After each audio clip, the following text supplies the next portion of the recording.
Olha, e o Índice Nacional de Preços ao Consumidor Amplo, 15, o IPCA 15, é cada coisa que existe no Brasil, considerado a prévia da inflação oficial do país, registrou uma alta de 1,23% nos preços em fevereiro. Os dados foram divulgados hoje pelo IBGE. Essa é a maior alta do IPCA 15 desde abril de 2022 e o maior avanço para o mês de fevereiro desde 2016. O resultado é bem superior ao que foi registrado em janeiro, de 0,11%. A prévia da inflação oficial do mês foi impulsionada principalmente pelo aumento dos preços no grupo de habitação, com energia elétrica e taxas de água e esgoto mais caras. Isso sem contar os alimentos. Ô, Deise, está subindo aquilo que realmente pega na população, não é? Então é aquilo que eu falo. É bom dar o pé de meia, é bom dar o pé de vento, é bom dar outros benefícios, mas se não houver um aquecimento da economia e os preços subirem, você dá com uma mão e tira com a outra, porque os preços ficam muito elevados. Capeza, exatamente. E essa alta do IPCA, ela se deve principalmente, não somente, mas principalmente à educação e habitação.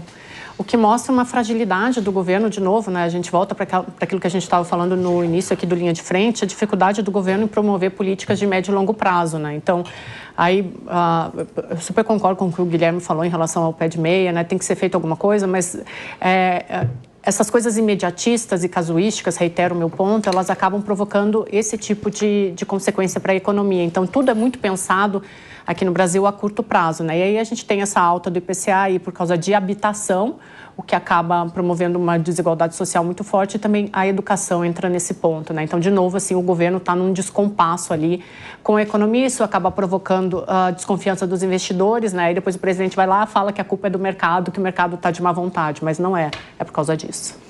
Meu querido João Bellucci, é o que nós estamos falando. Essa falta de um certo planejamento, de uma previsibilidade, de um plano econômico. Vem o ministro da Fazenda, você pensa que vai dar um choque de gestão, propor medidas de recuperação e vem com perfumaria apenas. Como é que você vê essa questão impactando a economia? Vai chegar uma hora, por mais benefícios que sejam dados, a inflação vai estar a tal ponto que as pessoas não vão conseguir transformar aquilo em aquisição dos bens fundamentais para as suas necessidades. Pois é, Capes, é a famosa bigorna da realidade que sempre se impõe ao PT e as suas ideias, né, suas quimeras que são lançadas para a população. Vamos lembrar que o Lula foi eleito com uma agenda essencialmente negativa no sentido, vou combater tudo isso, que é a coisa pior do mundo, que é o Bolsonaro e seus eleitores, e vou aqui salvar o mundo, salvar a democracia, salvar os Yanomami, salvar a floresta, acabar com a fome, aquele conceito amplamente esquisito, né, do insegurança alimentar. Os dados são bastante questionáveis, mas enfim, acabar com a fome, acabar com tudo que está aí. Que de alguma forma o Bolsonaro também foi eleito com uma agenda negativa. A agenda negativa, ela atrai muito mais, ela é muito mais fácil de aderência do que agendas propositivas. Quem orbita na política sabe muito bem isso. E a inflação está pegando nos principais pontos, né? Habitação, energia, pode observar na última conta de mês, já subiu.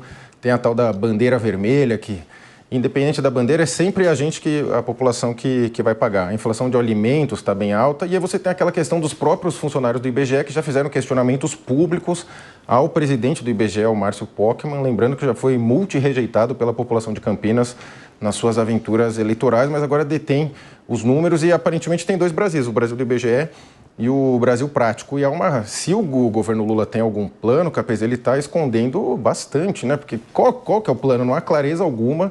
Você tem esses programas, essas políticas públicas populistas agora, e o mercado não reage dessa forma, o dólar tá alto, os representantes do governo Lula já vêm tratando com normalidade, dólar a 5,60, 5,70, chegando até a comemorar o dólar nesse valor, o que mostra como a gente está no caminho errado e não há plano algum, lembrando que o Lula sequer indicou os ministros durante o pleito eleitoral.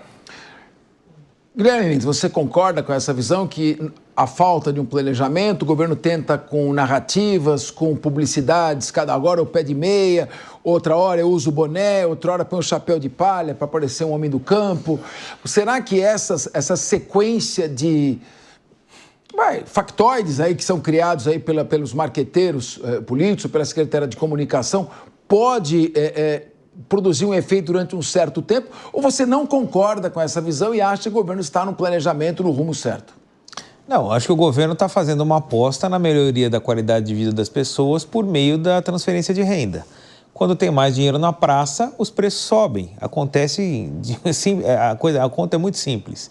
Se você faz como o presidente Milei fez na Argentina, reduz a inflação, paralisa a economia, sequestra o dinheiro, muito parecido com o que o presidente Collor tentou quando teve a ideia de tirar a poupança do país. Você baixa a inflação na marra.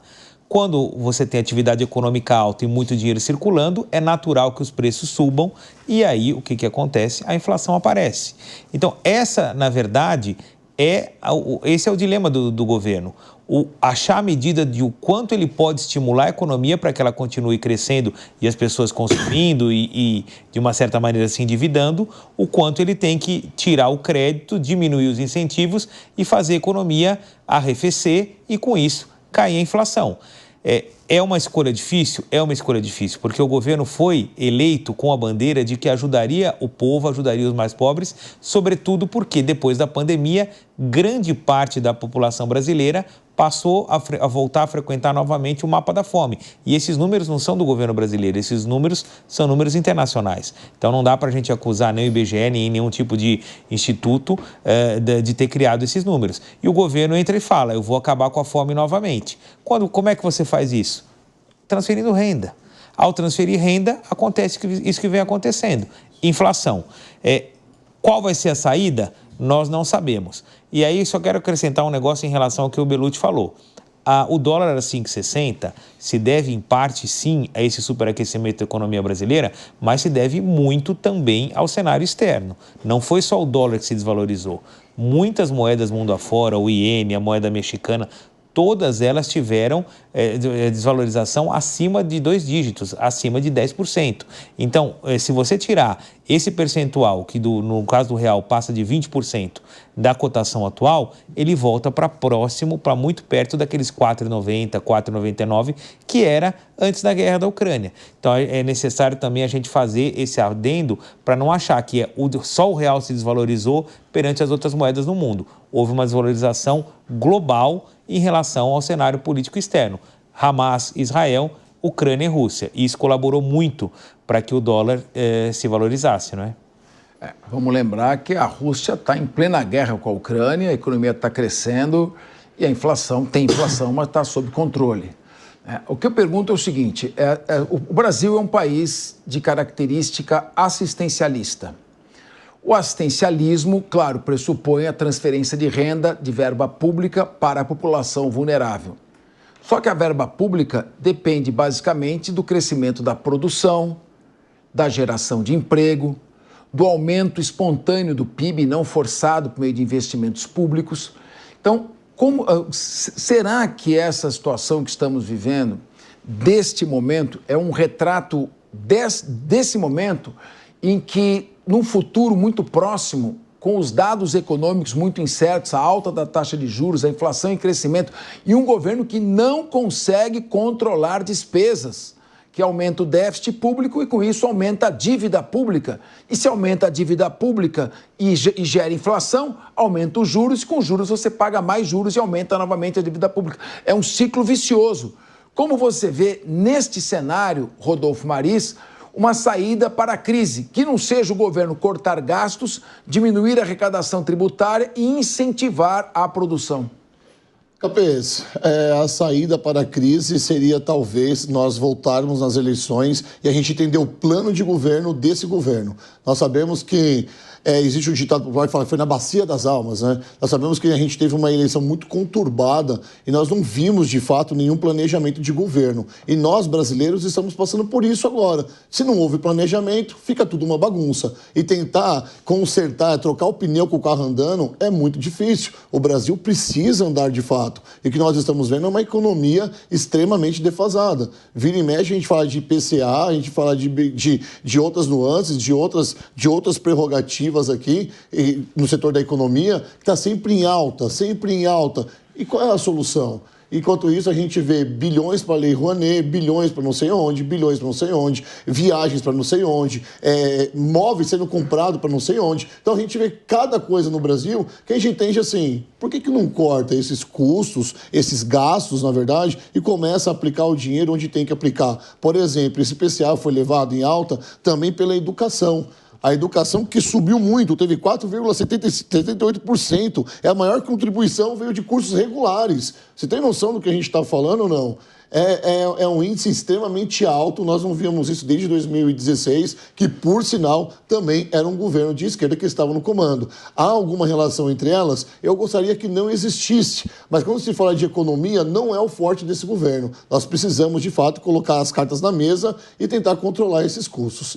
Agora, Deise Chocaro, nós tivemos aqui há pouco, eu queria fechar com essa pergunta para você, o Murilo Hidalgo, do Instituto Paraná Pesquisas. E ele dizia que os eleitores do presidente Lula, em sua grande maioria, que fazem o Nordeste vermelho, que praticamente decidiu a eleição, são pessoas muito simples, de baixa renda e que, portanto, dependem fundamentalmente da ajuda do Estado, da transferência de renda, de verba pública, do assistencialismo. Muito bem. Agora, até que ponto, com a economia piorando e com a inflação aumentando e a capacidade de transferência de renda sendo limitada, claro, cai a arrecadação, o governo continua gastando, tem que pagar juros, tem menos verba para ser transferida. Com a inflação aumentando, o gap, ou seja, o abismo entre o preço dos produtos, principalmente alimentos, e aquilo que o governo consegue transferir, vai aumentando cada vez mais. Politicamente, uma pergunta política, até que ponto essas ações de marketing político, como vimos agora, o presidente aparecendo sorrindo no pé de meia, numa propaganda que quase ou sai fora do caráter informativo, e essas questões de usa boné daqui, artistas se abraçam, falam que vão salvar a Amazônia, até que ponto esse tipo de situação pode influenciar no humor desse público que depende fundamentalmente da economia para viver? Então, Capês, eu acredito que num ano eleitoral, dependendo de quem for o adversário, de quem forem os candidatos, né? Porque vamos supor que no ano eleitoral entrasse Lula e um outro personagem da direita que não fosse tão forte quanto o Bolsonaro ou até mesmo o Tarcísio, que está ganhando capital político. De repente, e a gente sabe que campanha ela é feita para vencer e não para governar, esse tipo de narrativa, essa propaganda toda, ela até funciona, porque chega na hora da campanha, coloca a culpa no outro governo, coloca a culpa no partido do adversário, então essas narrativas elas acabam funcionando. Mas do jeito que está indo hoje, a economia não avança, os alimentos caros, né? A gente tem falado aqui, e não são alimentos que o brasileiro consome pouco, né? É o cafezinho, é o ovo, não saiu picanha para ninguém conforme o prometido. Eu acredito que isso vai gerar um mau humor da população no ano que vem. Aí, assim, campanha eleitoral não adianta, ela é marketing, né? Por mais que a gente queira negar, ela é marketing. Mas eu acho que vai ser muito difícil, vai ter que ser um Sidônio elevado à 10ª potência para conseguir fazer esse malabarismo. Porque foi um governo que durante a campanha eleitoral prometeu muita mudança, muita renovação, tudo ia ficar lindo, florido e rosa de novo, e não ficou, né? Então as pessoas estão com dificuldades, inclusive, para se alimentar. Então acho que vai ser preciso uma grande manobra de marketing aí para convencer a população. E, de novo, as pessoas estão sentindo naquilo que é mais básico para elas, que é a comida.